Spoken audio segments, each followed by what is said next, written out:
Plusieurs décisions importantes ont été prises ce mercredi lors du Conseil hebdomadaire des ministres. Vous aurez le compte rendu dans ce journal. Réunion de municipalité tournante dans la commune d'Abomey-Calavi. L'arrondissement d'Akasato a accueilli l'événement ce 19 juin.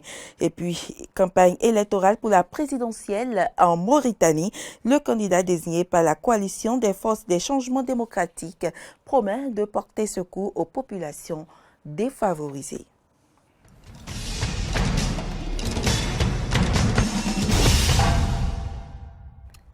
Mesdames et messieurs, bonjour et merci de nous rejoindre pour ce point de l'actualité. Ouvrons ce journal par cette information du procureur de la République. Le procureur de la République près le tribunal de première instance de Cotonou, contacté par notre rédaction, dément la délivrance de mandat d'amener contre l'ancien président de la République, Thomas Boniaï, alors que le site internet de la chaîne française d'information en continu France 24 a publié l'information depuis 0 heure. Le procureur a convoqué pour tout à l'heure même une conférence de presse à cet effet. Le Conseil des ministres s'est réuni ce mercredi 19 juin 2019 sous la présidence effective de Patrice Talon, président de la République, chef de l'État, chef du gouvernement. À cette occasion, plusieurs décisions importantes ont été prises. Le Conseil des ministres s'est réuni ce mercredi 19 juin 2019 sous la présidence de M. Patrice Talon, président de la République, chef de l'État, chef du gouvernement. Au cours de la séance, les décisions ci-après ont été prises. Au titre des mesures normatives, transmission à l'Assemblée nationale pour autorisation de ratification de l'accord de prêt relatif au financement du projet d'appui à l'Université nationale d'agriculture et à l'Université nationale des sciences, technologies, ingénierie et mathématiques. Cet accord de prêt signé entre notre pays et la Banque arabe pour le développement économique en Afrique, BADEA, porte sur un montant de 40 millions de dollars US, soit environ 22 milliards de francs CFA. La mise en œuvre du projet permettra d'augmenter la capacité d'accueil des étudiants au niveau des 2 universités thématiques et d'améliorer leurs conditions de vie, de relever la qualité de l'enseignement en vue d'augmenter les taux de réussite des apprenants et de faciliter l'insertion de ceux-ci sur le marché de l'emploi, promouvoir la recherche scientifique dans les domaines de l'ingénierie et de l'agronomie, favoriser la bonne gestion des 2 universités et promouvoir leur rayonnement à l'échelle nationale et régionale. Les ministres concernés par le dossier accompliront toutes les diligences en vue de la ratification du prêt. Au titre des communications, réalisation de l'étude relative à l'amélioration de l'accessibilité des communications électroniques et de la poste en République du Bénin. Cette étude vise à améliorer l'accessibilité aux réseaux et services afin d'accélérer la mise en œuvre du service universel et de résorber les écarts de couverture et de services relatifs au sous-secteur. Elle se justifie par les recommandations contenues dans le rapport d'évaluation du Programme national de service universel des communications électroniques et de la poste et des projets mis en œuvre par l'agence dédiée à cette fin sur la période 2014-2018. Le Conseil des ministres a marqué son accord pour que Alliance for Affordable Internet, organisme spécialisé et reconnu pour son expertise en la matière, mène la dite étude. Approbation du document de programmation budgétaire et économique pluriannuel 2020-2022. Ce document, conformément aux exigences de la loi organique relative aux lois des finances, doit être présenté à l'Assemblée nationale dans des délais déterminés. Les débats parlementaires y relatifs participent du contrôle de l'action gouvernementale et visent à améliorer l'information des députés sur la situation économique du pays. Le démarrage du baccalauréat session unique de juin 2019 est effectif sur toute l'étendue du territoire national. Depuis ce mercredi, au CEG1 d'Abomey-Calavi planche 1620 candidats pour les épreuves de la série A2. Plus de précisions dans ce reportage. Le baccalauréat session de juin 2019 est lancé sur toute l'étendue du territoire national. Au Collège d'enseignement général 1 à Bomey-Calavi, ils sont au total 1620 candidats répartis dans 54 salles. La première épreuve de composition a effectivement démarré dans de bonnes conditions. Le démarrage s'est bien passé, vous l'avez vu. À 7h moins déjà, nous on a commencé par faire l'appel des candidats, on les a orientés dans les salles et puis les surveillants aussi, on a fait leur appel et après on a commencé par faire le dispatching des candidats, des surveillants dans les salles de classe. Premier paire et leur deuxième paire est parti avec l'épreuve et le code de l'épreuve et nous on est parti dans une salle pour lancer. Ici nous avons série A2. Et là, nous avons 54 salles multipliées par 30. 30 par salle. Nicolas Rontondi lance un appel à la sérénité et invite par la même occasion les parents d'élèves à jouer pleinement leur participation. À l'appel des parents, je leur dirais simplement d'être calmes, d'accompagner les enfants ces 3 jours. Et puis, arriver à la maison, il faudrait qu'ils disent aux enfants, à leurs enfants, est-ce que pour demain, là, est-ce que tu as ta convocation, tu as ta carte d'identité mis quelque part parce que les candidats changent souvent de tenue. Et là, on va dire, j'ai oublié. Donc, il faut que les parents suivent les élèves pour que nous n'ayons pas ces problèmes durant ces 3 journées. Bonne chance à tous les candidats et je leur ai déjà dit ils doivent être sereins. Ils sont sereins et vous avez vu, tout est bien parti et on aura de très bons scores. Il faut noter également que le baccalauréat session unique de juin 2019 prendra fin le samedi 22 juin. En attendant, bonne chance aux candidats. À Cotonou, le centre de composition du CEG Zogbo a accueilli 710 candidats. Le préfet Jean-Claude Kodia et le maire par intérim de la ville de Cotonou s'y sont rendus pour lancer les épreuves du baccalauréat session juin 2019. Laurent Roland-Todenkest et Damien Pedro pour le compte rendu. C'est parti pour le baccalauréat session unique de juin 2019. Ici, au centre de composition du CEG Zogbo, le préfet par intérim du littoral, Jean-Claude Kodia, et le maire intérimaire de la ville de Cotonou, Isidore Yolonfou, ont procédé au lancement officiel des épreuves pour le compte du département du littoral. Le directeur départemental de l'enseignement secondaire présente les statistiques. Nous avons 13 466 candidats. Ils sont répartis dans 18 centres de composition. Ici, nous sommes à Zogbo. Les superviseurs sont en place, les surveillants et puis les élèves sont là. Et l'examen a bien démarré. Le secrétaire général de la préfecture du littoral et le maire par intérim de la ville de Cotonou remercient tous les acteurs du système éducatif pour les efforts consentis au cours de l'année scolaire. Nous devons remercier également les syndicats et pour la compréhension dont ils ont fait preuve ainsi que leur discipline. Nous devons remercier également les élèves qui se sont bien comportés et qui ont été studieux tout au long de l'année. Je crois donc que c'est une œuvre commune. Nous devons dire toute notre reconnaissance au nom des populations de Cotonou, au chef de l'État et à tout son gouvernement, à tout le corps enseignant, en leur grade et qualité, pour tous les efforts, pour tout le dispositif qui a été mis en place, d'abord pour qu'on ait une année scolaire très apaisée. Souhaitons que les résultats soient à la hauteur de toutes ces dispositions qui ont été prises. 710 candidats répartis dans 27 salles composent ici au CEG Zogbo, nous a confié le chef centre Pascal Bodjadan. Rappelons qu'au plan national, ils sont au total 100 017 candidats à plancher. Les compositions prendront fin officiellement le samedi prochain.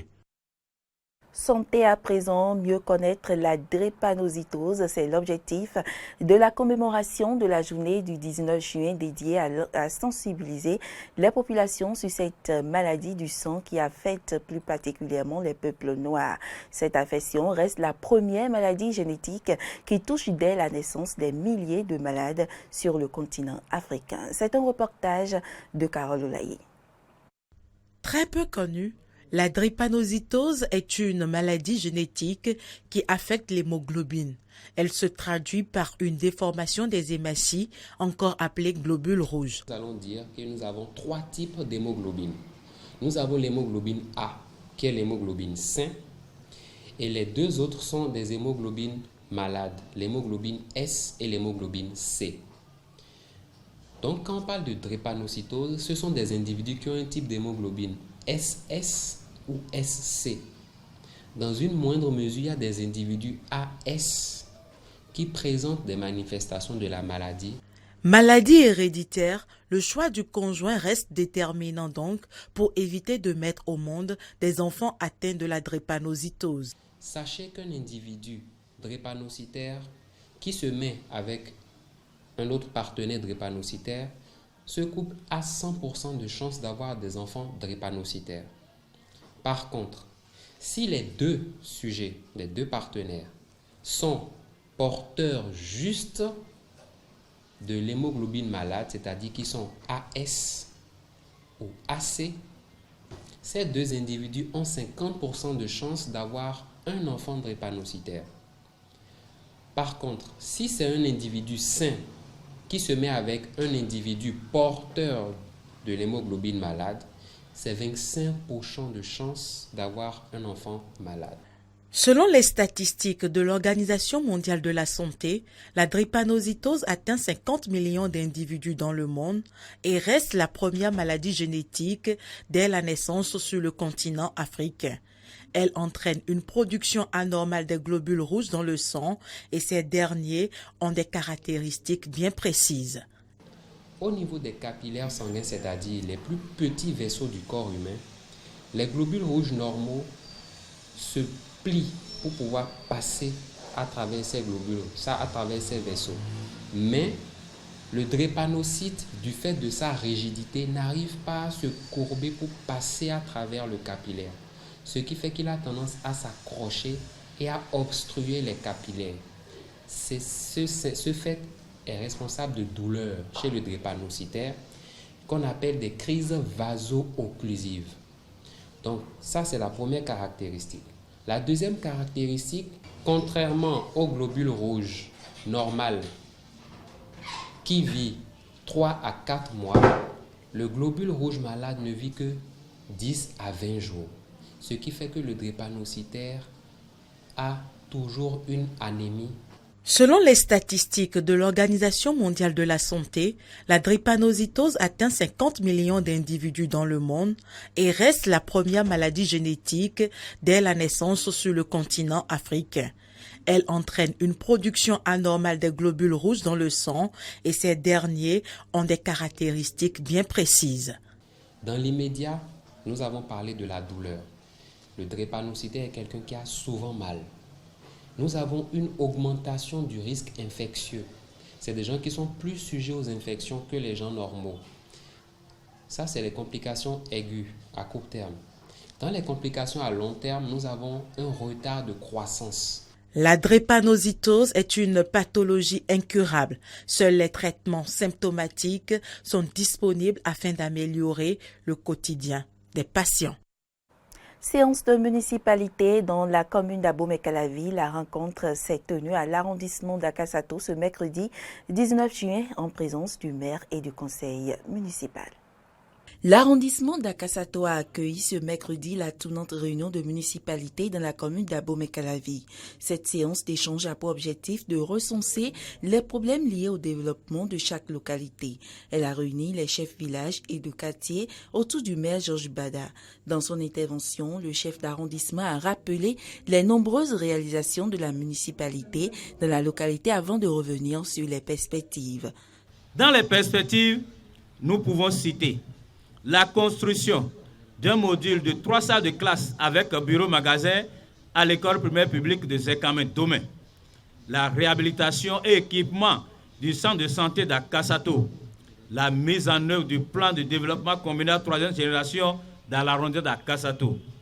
Monsieur le maire, on n'allume pas une lampe pour la mettre sous le lit, mais plutôt sur le chandelier pour éclairer la maison.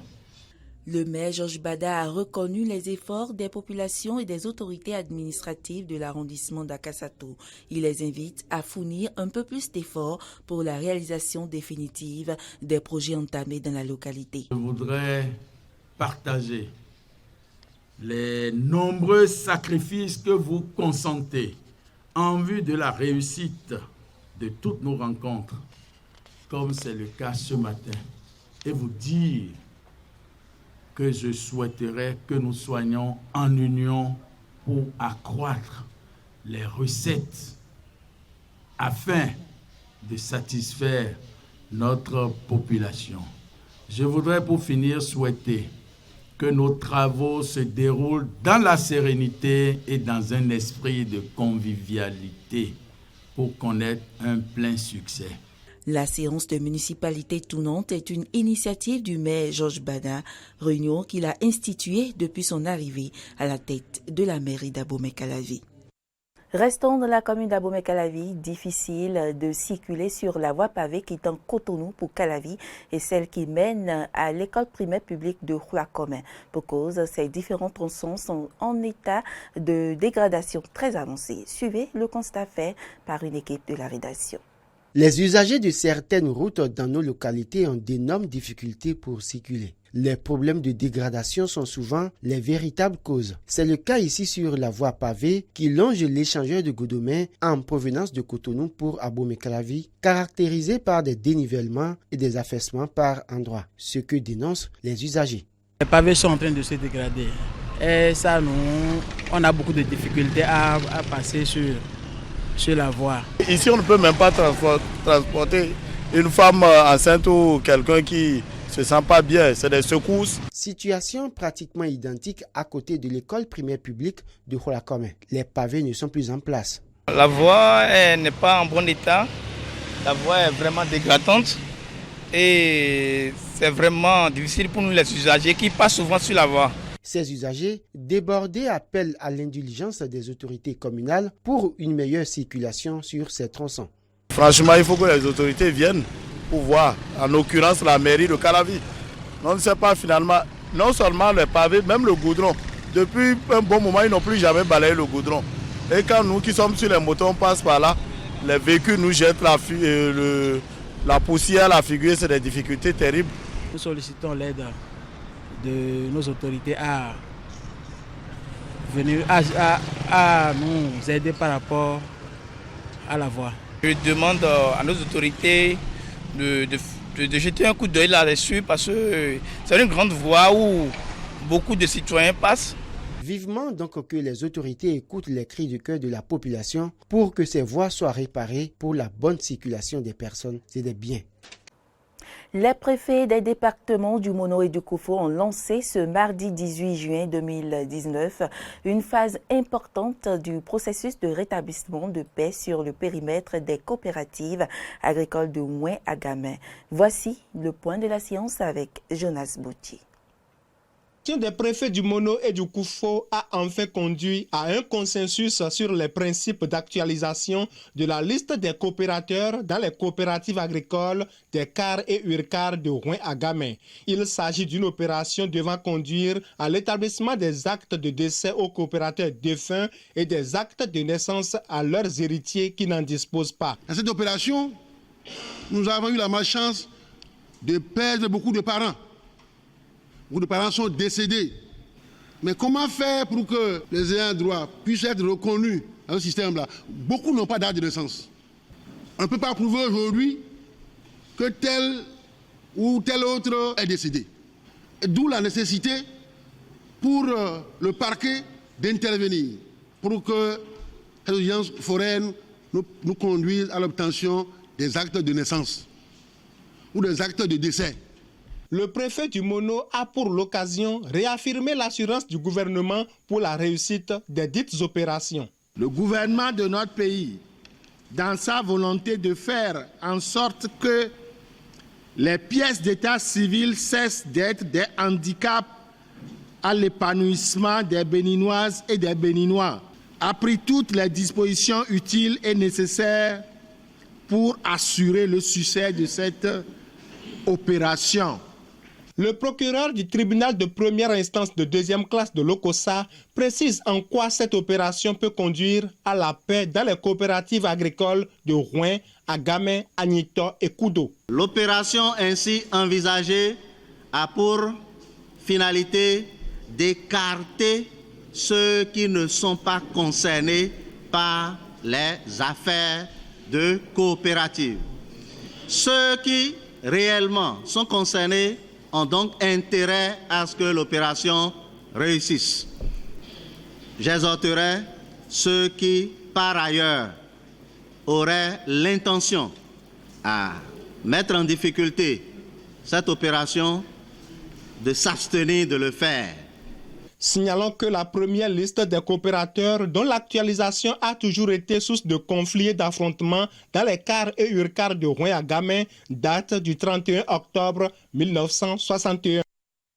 L'actualité sur le continent, à Gajiram, au Nigeria, le gouverneur de l'État de Borno, Umar Usman Kadafo, aux côtés de soldats, constate les dégâts laissés par l'attaque de Boko Haram, pendant laquelle deux policiers ont été tués sur une base militaire. Le candidat désigné par la coalition des forces des changements démocratiques, Mohamed Ould Mouloud, tient un rassemblement de campagne à Nouakchott au cours duquel il promet de porter un secours aux populations défavorisées quelques jours avant le premier tour de l'élection présidentielle mauritanienne. On écoute. Que je vais porter un secours aux populations défavorisées, notamment les ouvriers, les paysans, en faisant une baisse des prix des matières essentielles, en augmentant les salaires, en adoptant un certain nombre de mesures qui sont toutes en faveur de la population. Mais nous savons parfaitement et nous avons reçu des messages qui prouvent bien qu'une grande partie de ces gens sous pression voteront pour Mohamed Ould Mouloud, malgré leur absence physique. Le Botswana vient d'annoncer la levée de l'interdiction de la chasse à l'éléphant, une mesure très critiquée à l'international qui trouve ses racines dans les nombreux conflits entre hommes et animaux dans ce pays rural d'Afrique australe. Les fermiers, terrifiés par les éléphants, saluent le rétablissement de la chasse. Reportage. Ce pied, c'est ce qui reste de plus identifiable de cette carcasse d'éléphant. Un pachyderme abattu 15 jours plus tôt dans le champ de ce fermier au nord du Botswana. L'éléphant est venu de là-bas, de la forêt. Ismaël Simasikou a vu ses cultures détruites à plusieurs reprises. Alors quand cet éléphant s'est attaqué à ses pastèques, il a tout fait pour l'effrayer. Fusée de détresse, tir en l'air, mais sans succès.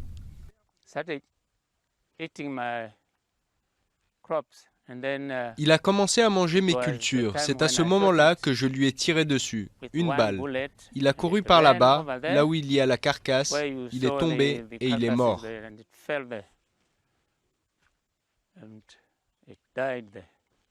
Le Botswana compte 130 000 éléphants pour à peine 2,3 millions d'habitants. Et les incidents entre humains et pachydermes sont monnaie courante. C'est l'une des raisons qui a poussé le gouvernement à lever l'interdiction de la chasse. Une mesure très critiquée à l'étranger, notamment par les défenseurs de l'environnement. Eh bien, laissez-moi vous dire que je suis très enthousiaste. Et pas seulement moi, mais les 5000 habitants de l'enclave de Chobe. C'est une excellente décision.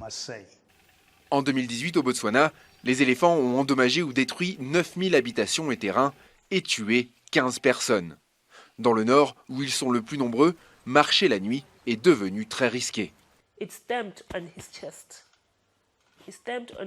Il l'a piétiné sur la poitrine. Il lui a piétiné la poitrine, son foie a éclaté, sa côte s'est cassée et c'est ce qui a causé la mort. Vous imaginez, en regardant l'éléphant, vous voyez que c'est la fin de votre vie. Dorcus a perdu son frère en avril 2019. Elle ne comprend pas l'indignation internationale envers la chasse à l'éléphant. Tout ce qui les intéresse, c'est de venir et de voir ces animaux. Mais ils ne les voient que quelques minutes ou quelques heures et ils rentrent chez eux où ils sont bien. Nous, on est en difficulté. Il faut vraiment faire quelque chose.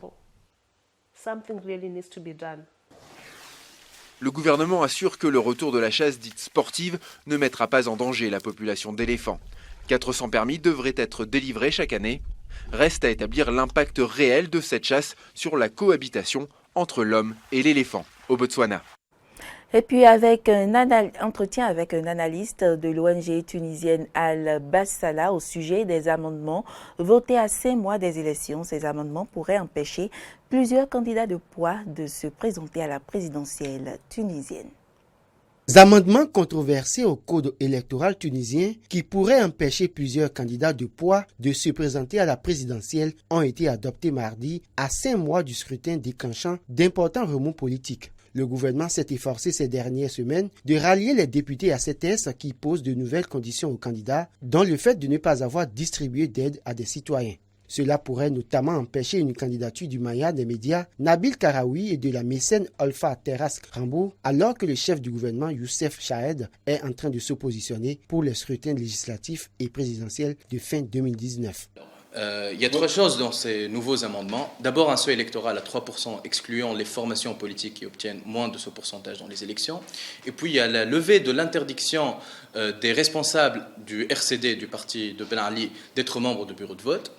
Et puis, il y a surtout de nouvelles conditions pour les candidatures aux élections présidentielles et législatives. C'est que cette loi a posé des conditions avec effet rétroactif. C'est-à-dire qu'on va sanctionner des faits qui ont été commis avant la promulgation de cette loi. Qui va être capable de se présenter, c'est l'ISI qui tranchera. Et ça aussi, c'est un autre problème. On jette une responsabilité énorme sur le dos de l'ISI parce qu'on ne moralise pas la vie politique en modifiant les règles du jeu à 3 mois des élections. On ne moralise pas la vie politique en posant des conditions sur mesure pour exclure certains adversaires politiques. Donc c'est très clairement ce qui s'est passé hier. C'est un passage en force pour servir les intérêts électoraux des partis de la majorité. Un des amendements exige que les candidats aient respecté individuellement durant les 12 mois précédant le scrutin les mêmes obligations que les partis. Pas de fonds étrangers, ni de dons de société, pas de distribution d'aide, ni de publicité politique. Dans une précédente version du test ayant circulé avant le vote, était même écarté de la course tout candidat dirigeant une association ou un média. L'amendement a été déposé par le gouvernement en réaction à l'annonce de la candidature du maillard des médias Nabil Karaoui qui a gagné en popularité en organisant des actions de charité diffusées quotidiennement sur la chaîne qu'il a fondée, Nesma. Si les sondages sont sujets à caution, plusieurs l'ont placé en tête des intentions de vote ces derniers mois. Il reste encore des étapes pour que la loi soit promulguée. D'abord, le recours pour inconstitutionnalité. Ensuite, il y a la possibilité pour le président de la République de faire un renvoi de ce projet de loi pour une seconde lecture au Parlement avec une majorité renforcée, ce qui fait que toutes ces étapes-là consomment du temps, plusieurs jours, et c'est possible que les candidatures la période des candidatures soit ouverte sans que cette loi ne soit finalement promulguée. Cette modification de la loi électorale à 1 mois des dépôts des listes pour les législatives a été vivement critiquée par les intéressés comme par des observateurs et acteurs politiques. Signe des tensions, nombre de députés n'ont reçu certains amendements que peu de temps avant le vote. Mesdames et messieurs, ainsi s'achève cette édition. Merci pour l'attention et à demain.